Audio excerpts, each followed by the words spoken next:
Hello and welcome to BarnBurner and Zingo TV channel 250. This is the Elizabeth Ross Stand Show, and as always, I'm your host, Elizabeth.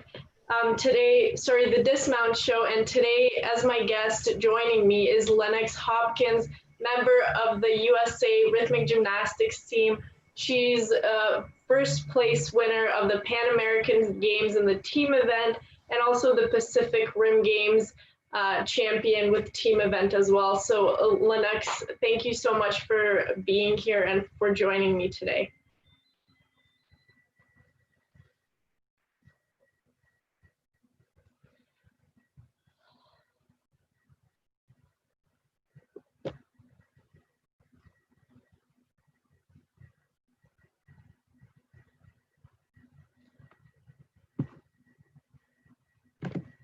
Sorry, we're running into some technical difficulties.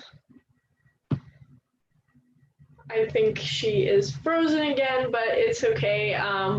We will take a moment to figure these technical difficulties out, and she should be back soon, but I will just tell you guys about who our guest is today. So she's, as I said, member of the Rhythmic Gymnastics national team, USA national team. Her name is Lennox Hopkins. She won the Pan American Games in 2017 in the team event, and she placed second in clubs and fourth all around in the individual event. She also is the 2018 Pacific Rim Championships first place winner in the team event, and also fourth all around. So there we go. There we go. Okay, I've switched my device. This should work much better now. I'm so sorry. It's okay. It happens. You know, we're in such a time right now where we depend on technology, and it always fails and lies. With my Zoom, it's a hit or miss, and today it is sadly a miss. So I've switched my device. It should be better now. Completely understandable, but thank you so much for coming on. I already told the viewers your background and some of your accomplishments, so thank you so much for being here. Yes, thank you so much. I'm super excited. So first of all, I want to ask you we're living in such uncertain times right now. I want to ask you, had this pandemic and quarantine affected your life and your training? Well, it's had a pretty big effect on my season, especially when everything kind of happened in March was at the peak of my season. I was actually just got to Ukraine to compete at the Durgana Grand Prix. And I was there for 2 days, and I had to be sent home because borders were closing. And it was just really confusing and uncertain. And so I came home, and I was expecting it to, maybe just pass over for a little bit. I didn't expect it to go on for this long. I thought maybe I could have an end of the season, competitions or anything. But no, everything was canceled, and I had a really exciting upcoming season ahead. I had my first Grand Prix I was competing at, and my first World Cup in June in Romania. But sadly, everything had to be rescheduled. And so, I was just really excited for the year, but I'm just ready to kind of get back into the season, and hopefully, we can have the next season return to normal. But my training was shut down. I had been training on, actually I was in Vegas, Las Vegas, Nevada with my sister, because I was allowed to train privately at a gym there because every gym in the country was shut down. And so I wasn't able to train at all, but I was able to work with my coach over Zoom.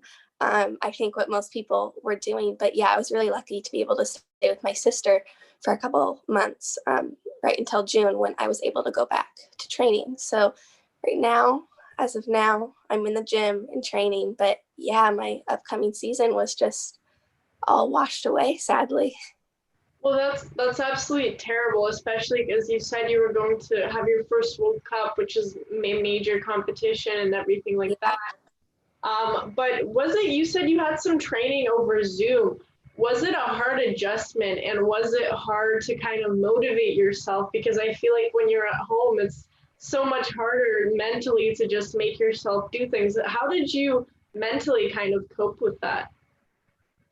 I think at the start, I was all right just because everything was new.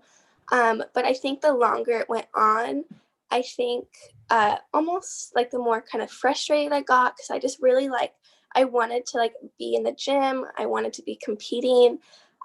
It was just going to be such an exciting year, and I think I was just still coping with having lost all of that.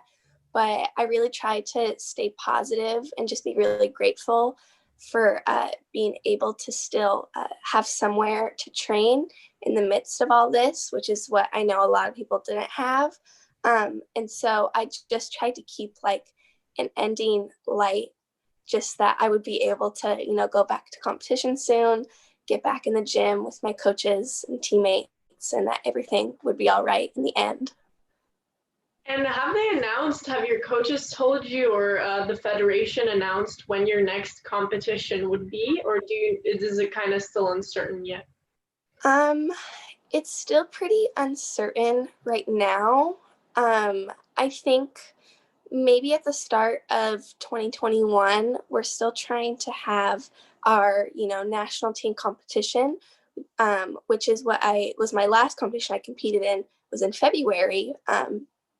Before I was supposed to be in Europe and stuff, but that was our challenge competition, which is just between all the national team members. And so I think there's works of still trying to make that happen at the normally scheduled time. But as of right now, that's all we kind of know of what we're trying to strive for.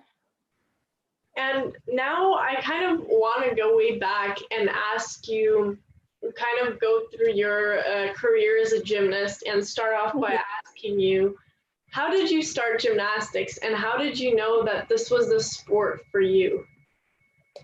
Well, I started off with dance actually when I was 2 years old. My older sister had also started when she was two.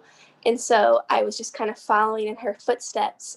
And so I was training in dance until about when I was 7. My mom had found a rhythmic gymnastics training facility where I live.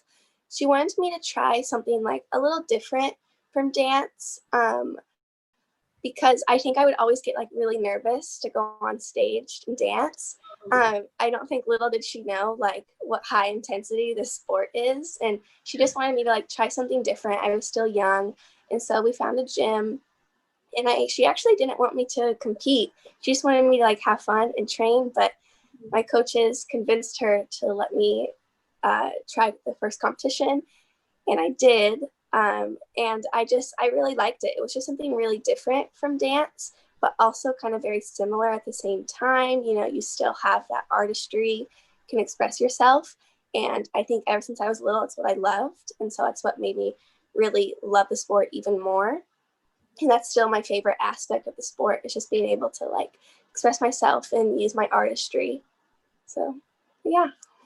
And you said your parents didn't want you to compete professionally at first. And at which point did you realize that you wanted to do this professionally and go to World Cups and championships? Where was that kind of breaking point where you knew you wanted to do this full time?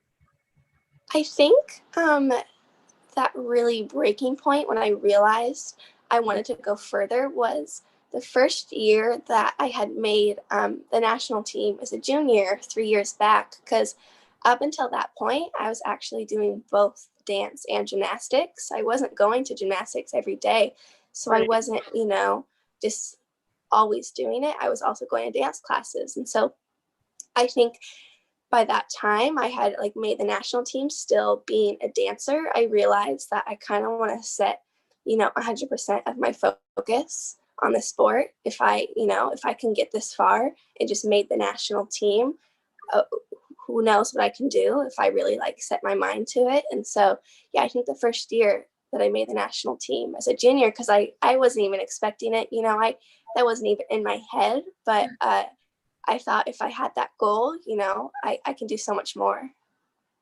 And what was your first major competition with the national team? Because, it's a big deal making the nationals. Mm-hmm. As you said, you weren't quite expecting it. Yeah. So what was your very first kind of major competition with the national team?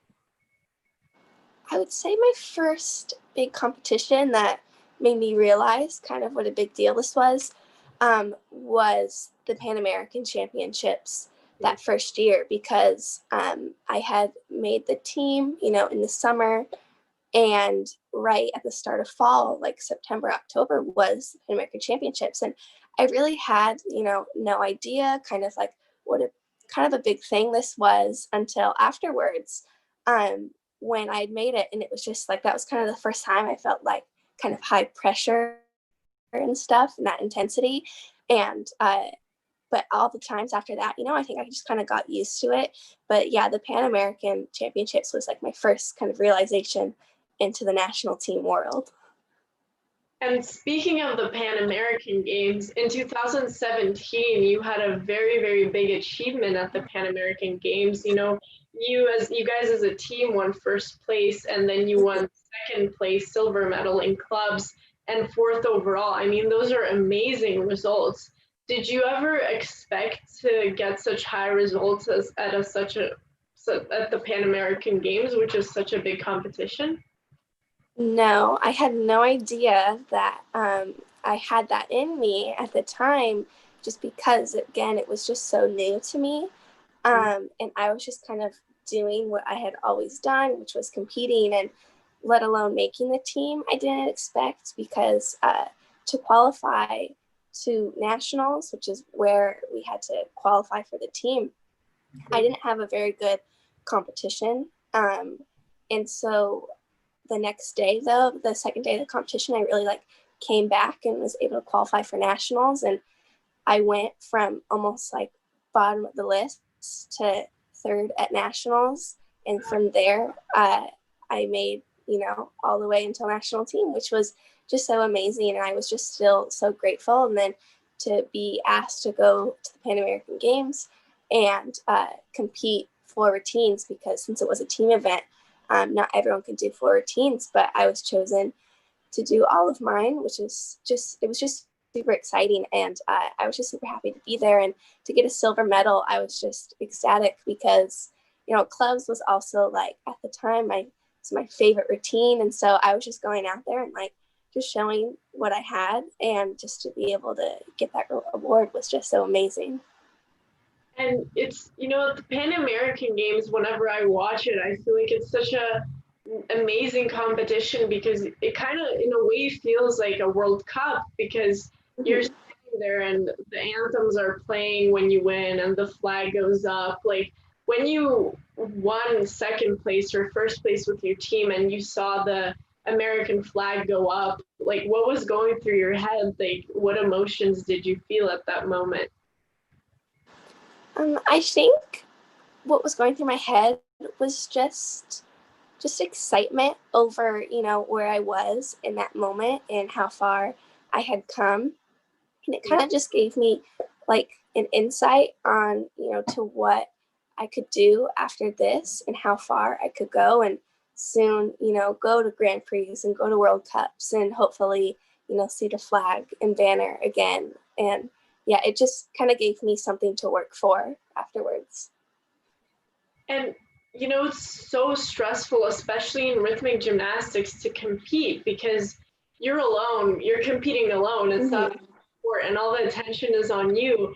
So, how do you stay calm before competitions, and how do you kind of compose yourself to not, not stress out that much? Yeah, it definitely is very high intensity, much different from dance, which was what my mom had first tried to avoid when she put me in the sport. But I would say, in order for me to stay calm, I try and just take everything in my routine one step at a time, and just try and imagine, I do this, every day practicing my routine. This is just another run through. I just need to, stay in the moment and just stay present and do what I need to do. And We talked a little bit about your achievements at the Pan American Games. I mentioned that you also with your team won the Pacific Rim Championship, and You've been to so many international competitions.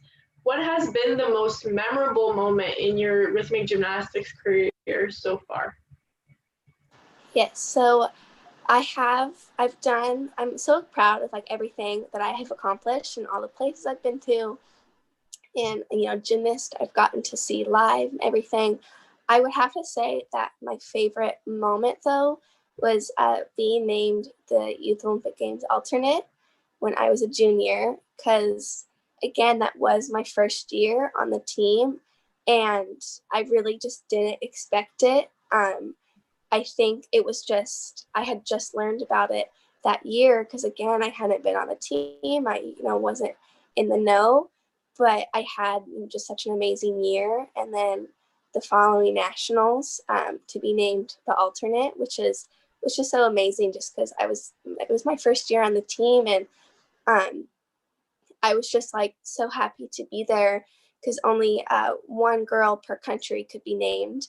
And just to be like named the alternate, I was just like, oh my gosh, this is so amazing. I hadn't realized, what a big competition that was for young athletes. And so to be named the alternate was probably my most memorable moment of my career so far. And that is an amazing accomplishment to be named alternate. And did you hope that you would actually get to compete at the Olympic Games? And were you disappointed when you didn't, or were you just happy that you got picked as alternate? Yeah, no, I was not disappointed at all, just because I had just came, to know of the national team world, and, just how many things that there are to do and to accomplish. And so it was still also new to me, and I was just kind of going with the flow, and just I think just being grateful for everywhere I got to go, really just helped me like stay in the right mindset to, if I wasn't expecting it, that good things will come. And so I was just so happy to be the alternate, just because I was just brand new to everything. And it was just so amazing to get that title. And now, in rhythmic gymnastics and in gymnastics in general, I feel like it's a lot of pressure on your body, and a lot of the time gymnasts get different injuries. Have you, in your career so far, even though you're still very young, but have you had any serious injuries or some injuries that kind of got in the way of your career? I have not, thankfully. I I think gymnasts, they endure a lot of pain, a lot of, stress. Just It's just kind of like the way of life of a gymnast. But I haven't had a big setback for me, physically, which is I'm really grateful for, and I think it's just all about, listening to your body, and, you know, maintaining your strength and stuff, and just staying healthy. And I think that's just what I have to keep doing in order to stay that way. Absolutely. And we talked a lot about your achievements and how much at such a young age already, how much you've achieved and how great it is. But I want to ask you, what has been the hardest moment throughout your gymnastics journey, whether mentally or physically? I would say recently, has been my hardest moment, with the cancellation of the whole season, just because this was going to be, my biggest year yet, and just the most exciting thing for me. I was going to get to go to all the competitions that I had dreamed of going. I had set my goals to, for a Grand Prix. It was only my second year as a senior, and so I was just really excited to go. And I would say, just hearing the news that I wouldn't be able to was just kind of hard mentally for me. But I've had to just switch my mindset in order just to stay positive and get excited for what's to come. And also, being a professional athlete, you must have an extremely busy schedule. I mean, obviously, now with the whole pandemic situation, have changed, but on a regular basis, because you still go to school and you get your education and then, but you also have to train professionally. What does your daily schedule look like on a regular basis? You know, Yeah. not the whole COVID situation. Yeah. So, in a perfect world, I guess I've done online school. I started last year fully as an online student, and so I would train in the evenings. I would train 4 hours in the evening, but in the mornings, just for me to get more time in the gym, I would actually go to like my local like gym or rec center, just so I can even practice tosses, work out and stuff. Before I would go and train with my coach at night, just so I wouldn't train as long as other people around the world would. Um, but it works for me when we train, in the evening 4 hours, and then I can have some time by myself to work on what I need to. And then during the day is when I would do school. So that was what life was like before everything. That's super busy. And I mean, being an athlete, it's so hard, but then you still have to get your education. And even though you're doing school online, that's still hard. I mean, how do you balance, getting good grades and getting your education with being a professional athlete? I mean, is it hard sometimes? Um, I guess sometimes, yes, it would be hard, but I would say I'm a very self motivated person. And so I don't find it hard to, get tasks done that I know I need to do because I do like school. When I went full time to school, I was really involved in school. I was my school's ASB treasurer and stuff. And I was, on the ASB. I loved doing that kind of stuff. And so just switching online, it wasn't, too different for me because I was still motivated to do my schoolwork because I knew I had other things to do. I knew I was traveling, had competitions. And so I had to set my mind to it. But yeah, I guess it just worked out for me just because I traveled so much that I could have my own schedule of doing school online. And was there ever a point in time where you were just tired of gymnastics and kind of fed up with the training and just wanted to quit it all? Or were you always super motivated and never looked back, really? I would say every gymnast definitely has their hard days. I know I have had, but I think just because I love the sport so much and, I have goals in sight that at the end of a bad day, I just remember, what I want to do and already how much I have done. And so that just helps me get through until the very next day. But yeah, I think everyone has, their off days, but you just have to remember, your goals and what you want to do.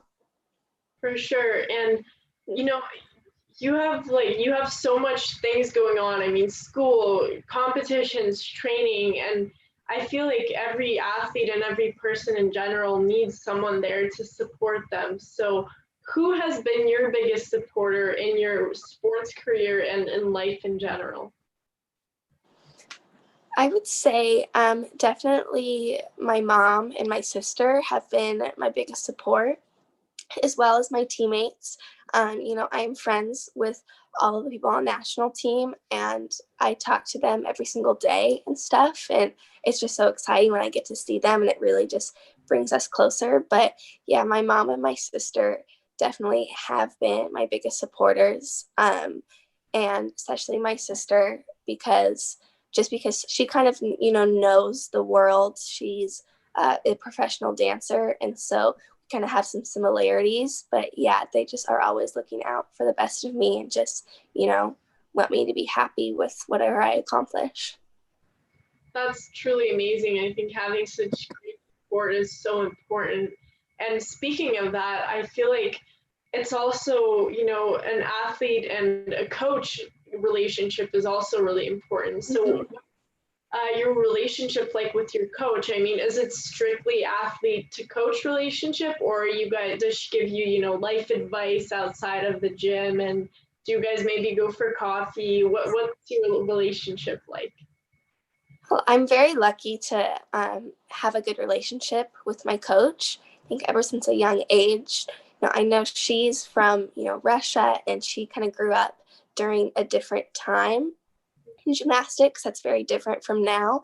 Um, but she's just really been amazing on to know that it is different time. It is different gymnasts and different coaching style, and so she's just been so amazing and so understanding. And I just have a great relationship with her, and I love her coaching style, to be able to, find a balance between a coach and a human being, that you can talk to.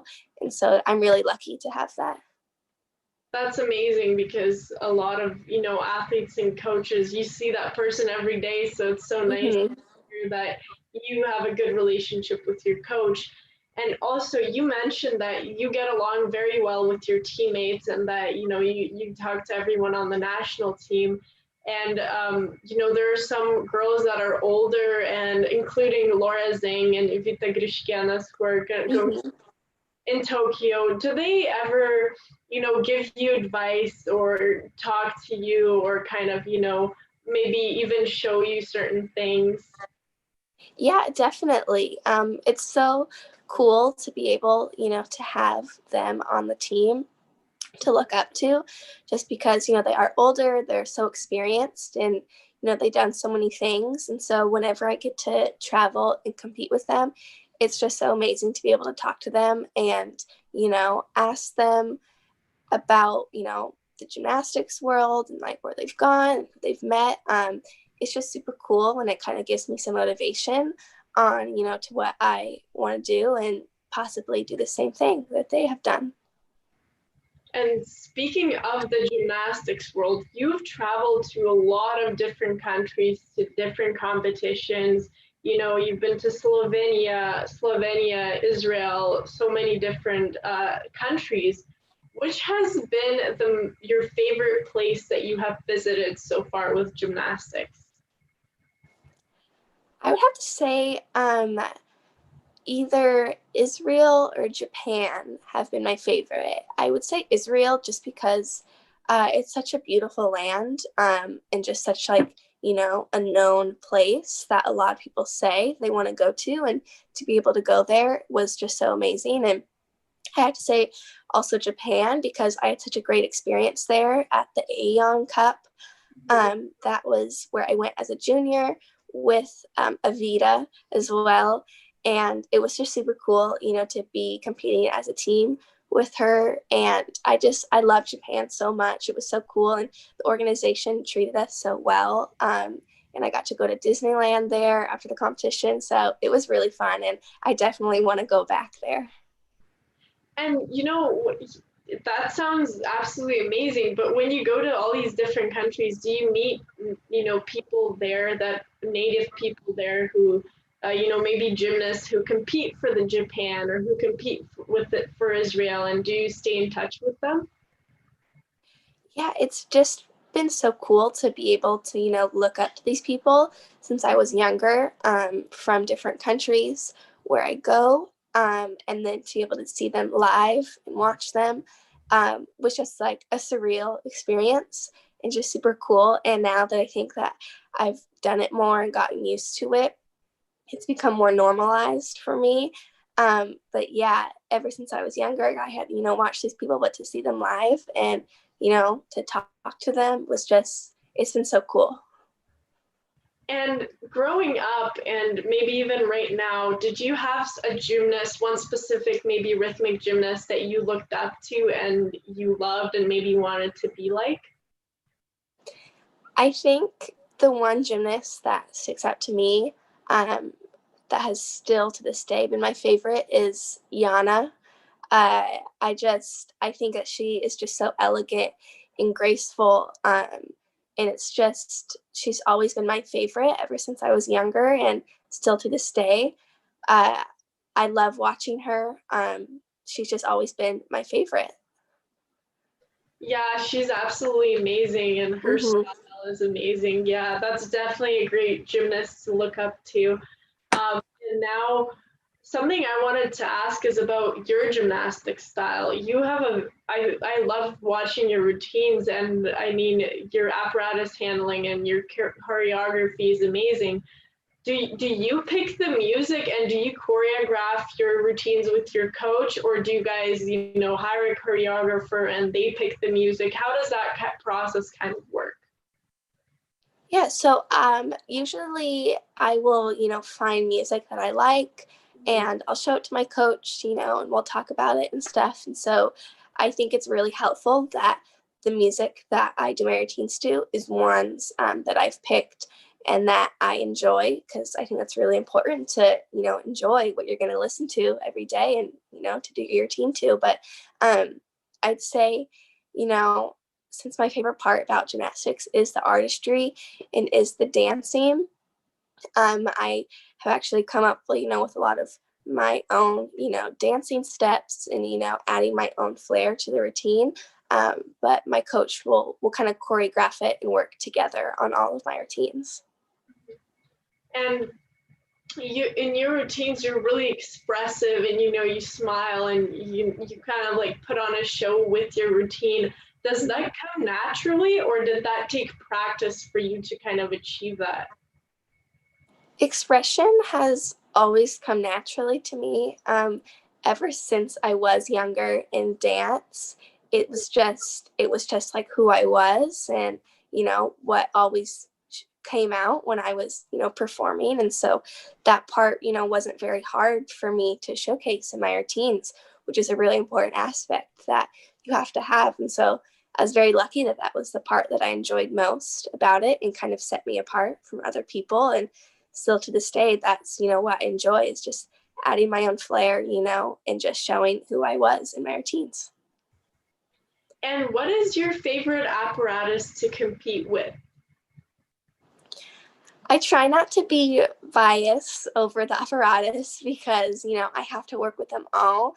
But I would say I enjoy clubs the most.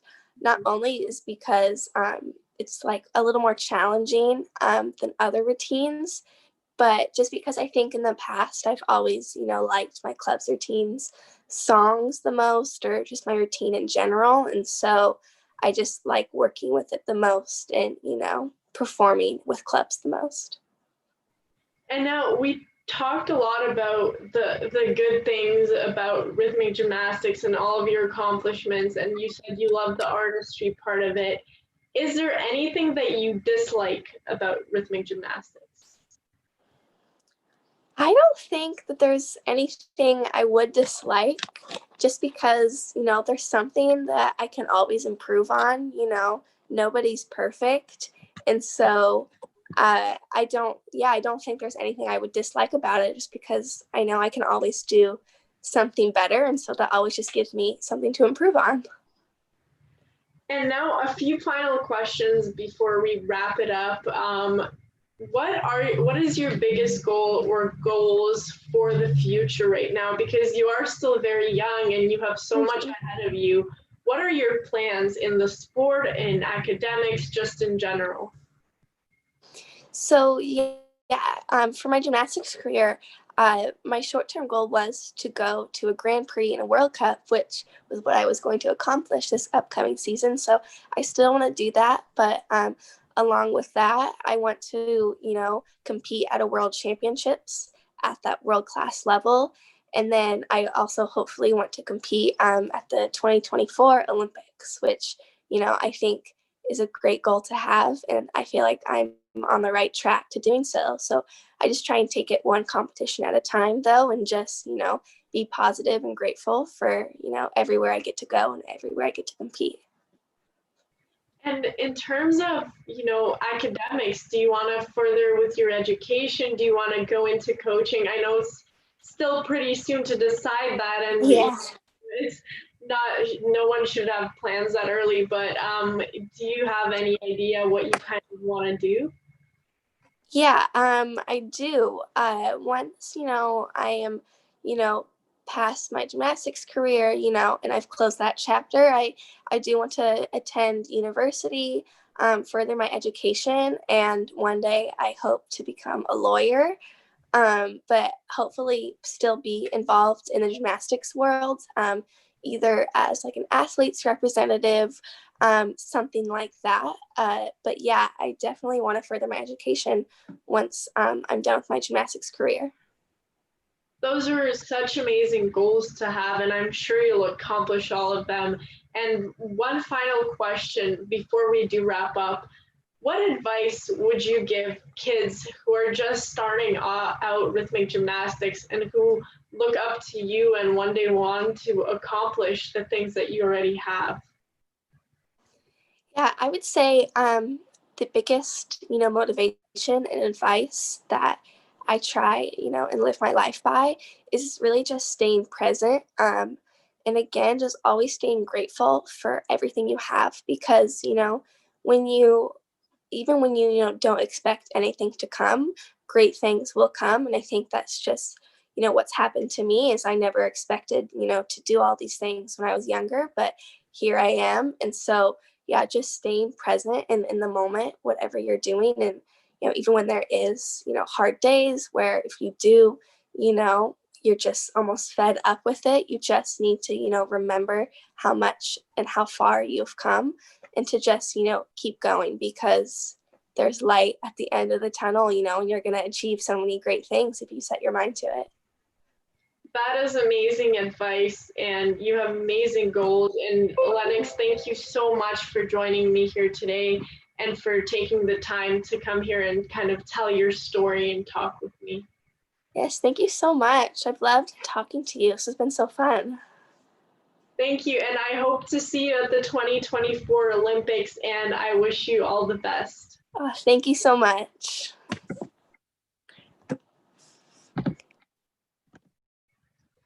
Well, everyone, that was Lennox Hopkins, amazing gymnast from the United States. Hopefully, we will see her at the 2024 Olympics. She has a very bright future ahead of her. She's still very, very young, but that was an awesome interview.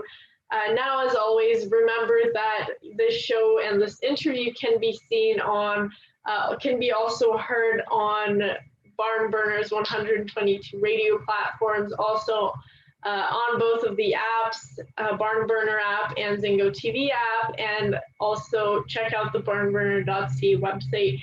But now I am going to, as always, fill you guys in on the latest gymnastics news. So without further delay, I'm going to start it off. So first of all, Gymnastics Canada, I'm going to start off with the most relevant news because it is Canadian. So Gymnastics Canada published a statement about recognizing the use in gymnastics. So Gymnastics Canada said, and the provincial and territorial member associations said that they recognize, value, and take pride and special responsibility in creating and maintaining a safe and inclusive and competitive environment in the gymnastics community.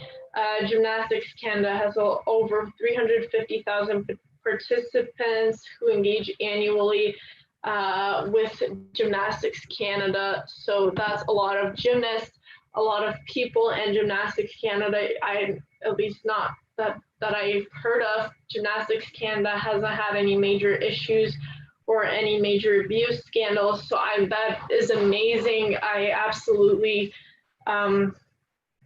adore Gymnastics Canada for that because we see in a lot of other countries like Russia, United States, England, Australia, multiple countries, there are all these big scandals coming out, and Canada's been doing pretty well. So I'm very happy about that. They said, quote, going to quote Gymnastics Canada, they said, "We wish to recognize the immense courage of these participants from across the globe in sharing their voices and speaking out about their difficult experiences in gymnastics. These powerful personal stories illuminate the undue hardship faced by some participants and call us to continue our efforts to ensure and maintain a sports environment free of maltreatment." So very great statement. They, of course, they were referring to the gymnasts who did come out with abuse statements and all of that from around the world, and they said that they fully support them. And they even published, Gymnastics Canada even released numbers and emails that gymnasts or any athlete can contact if they are being abused, and can anonymously or not anonymously file a complaint. So I'm just gonna bring it out here and say the number in case any gymnasts are watching this show. So if you're experiencing abuse in Gymnastics Canada or anywhere in athletics, Gymnastics Canada released this email, which is info@abuse/free free-sport.ca, and a toll-free telephone number, which you can also anonymously report abuse at 1-888-83-SPORTS. So just wanted to release that information just in case, but I think Gymnastics Canada is doing a phenomenal job with this, and I hope they keep that up. But moving on, more gymnasts are stepping up, and Jamaica's Francis, Danusa Francis, has said that she experienced abuse as well. She was a British gymnast, and she basically said that she experienced abuse in gymnastics as well. And she is launching and developing basically an agenda and a helpline for gymnasts called Gymnastics Alliance. This alliance is to help gymnasts who are suffering from abuse or who have suffered any kind of mental or physical abuse. She's using hashtags Gymnastics Alliance movement, and it was an original idea by Jenny Pinches, who was a 2012 British Olympian. So basically, Danusa Francis and British Olympian Jean Pinches are coming together to kind of form this alliance and protect gymnasts not only in England but around the world as well. So I really appreciate that. I think that's great that gymnasts are doing this, and I hope they continue doing this. But moving on. A Brazilian athlete was sanctioned for doping. Brazilian gymnast Camila Lopes Gomes has been sanctioned by the Disciplinary Commission of Gymnastics Ethics Foundation because she failed a doping control test at the 2019 Trampoline Gymnastics World Championships in Tokyo, Japan. She broke Article 2.1 of the FIG anti-doping rules, FIG meaning International Gymnastics Federation, and now she's sanctioned. She bears a significant fault, and that was very negligent of her, and basically she broke a lot of rules. She obviously used illegal substances. She's going to be not able to compete between November 2019. The sanction starts when she won't be able to compete, August 2020, so it already started. She is also disqualified from the events which are 2019 World Championships, as well as multiple other competitions. So this is sad to see, of course, but she broke the rules. She used illegal substances, and now she's getting consequences, which are kind of well-deserved, I would say, because it's always so sad for me to see, gymnasts who can't compete, or athletes in general who can't compete fairly because other athletes have to compete fairly and are pushing to do that, and when it's just not fair to other athletes. So that kind of made me sad reading that. But also being an athlete, it's a lot of pressure. So sometimes I do understand, but I'm by no means am I justifying this, what happened. So sad to see, but I just wanted to fill you guys in on that. And the last piece of news that I want to share is that veteran trampoline gymnast Satomura is going to retire and is retiring right now. So Tetsuya Satomura from Japan is going to retire, even though he said that he would retire after the Tokyo 2020 games, but when the games were moved on to 2021, he said that he wants to retire right now. He said, quote, "Life is all about timing." He's 35 years old, and that's already a pretty old age for gymnastics. With his synchronized trampoline partner, Yasuhiro Uyama, he won the World Championships in 2007 and 2009. He was also part of the Golden Japanese men's team in 2011 at the World Championships, and he and Masaki Ito captured synchro bronze in 2010 at the World Championships. He finished fourth at the 2008 Olympics, and then in the other Olympics in 2012 and 16, he couldn't compete because he had several injuries and he got injured all the time. So he was really going for Tokyo 2020 just because he wanted to finally win an Olympic medal, but unfortunately now he said that he is quitting, but he has no regrets. He said, quote, "Before COVID-19, I had decided to stop jumping after the Tokyo Olympics. Now that the Olympics will be held in 2021, I had to think about these things and the expected results after 1 year. I didn't think I would be happy with the results, so I chose to retire now," said Satomura. And I completely understand his reasoning. I mean, a year is a long time, and it's really hard to compete when you're 35, but I wish him all the best. He was an amazing gymnast, amazing trampoline gymnast, and I hope he finds a purpose somewhere else. And now, unfortunately, I do have to wrap up today's show. It was a really great show. Lennox Hopkins, our guest, was absolutely amazing. But before I wrap it up, I do want to remind everyone to download both the BarnBurner and Zingo TV apps. They're available on iOS and Android devices, and they're both completely free. Zingo TV is also available on Google Chromecast, Amazon Fire and Fire TV sticks, Roku and Roku sticks, and also on all smart TVs starting from 2016 and forward. Don't forget that this show is also available on BarnBurner's 122 radio platforms, and don't forget to check out the BarnBurner.ca website. BarnBurner, watch it, hear it, read it, download it, and live it.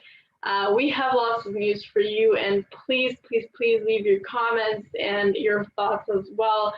Now, we have some exciting sports content coming for you guys, and don't forget to catch the Dismount Show, an all-around gymnastics show hosted by me every Saturday at 1 p.m. Eastern Time, and also catch the Elizabeth Rossesand Show every Monday from 12:30 p.m. to 2 p.m., and also the Sports Wrap every Tuesday at 10:30 p.m. that I host as well, where I will be filling all of you guys in on the latest news in the sports world. So make sure not to miss that, and check out the website and read our articles and watch our shows and listen to us. We have so much exciting stuff for you guys. Thank you so much for watching, and have a great day.